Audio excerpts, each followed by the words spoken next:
tomorrow is going to be huge because for the very first time, we're going to truly find out the distance between the City of Oakland and the A's in terms of what the A's put out with their term sheet, which was conceived many months ago and publicly released in late April.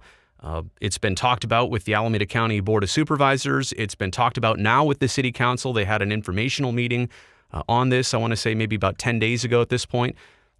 But we've arrived now where the city is going to come back with essentially their own version of what they'd like to do.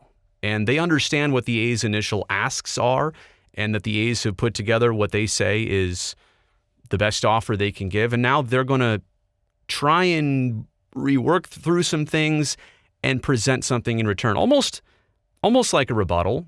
But I also want to say, too, I'm aware that both sides, since that informational meeting, have been going back and forth really hard and really progressively to try and button down some of the gaps that exist. And I'll talk about them, what they are here in just a second. But the point is that tomorrow is going to give us such an indication of how close or how far or how bridgeable that gap is between these two sides.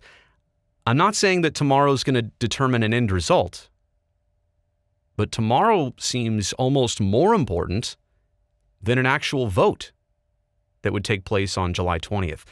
I say that because if this looks workable tomorrow, you'd have to think that the vote is pretty much in the bag, knock on wood.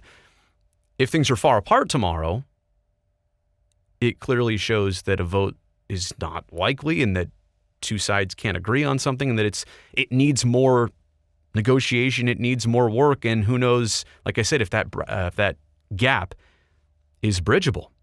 So in baseball terms, what does this mean?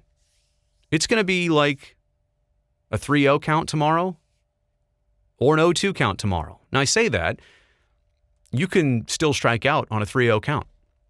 Not on that count, in that at-bat. You could still strike out. Conversely, you could also hit a grand slam if the bases are loaded and the count's 0-2. So what? You just need that one pitch to swing and hit over the fence. So I'm not saying that after tomorrow it's decided, it's one way or the other, and that's it. I'm just saying we're going to get a really big lean in figuring out where this goes from here, what comes next, how easy or difficult things will be.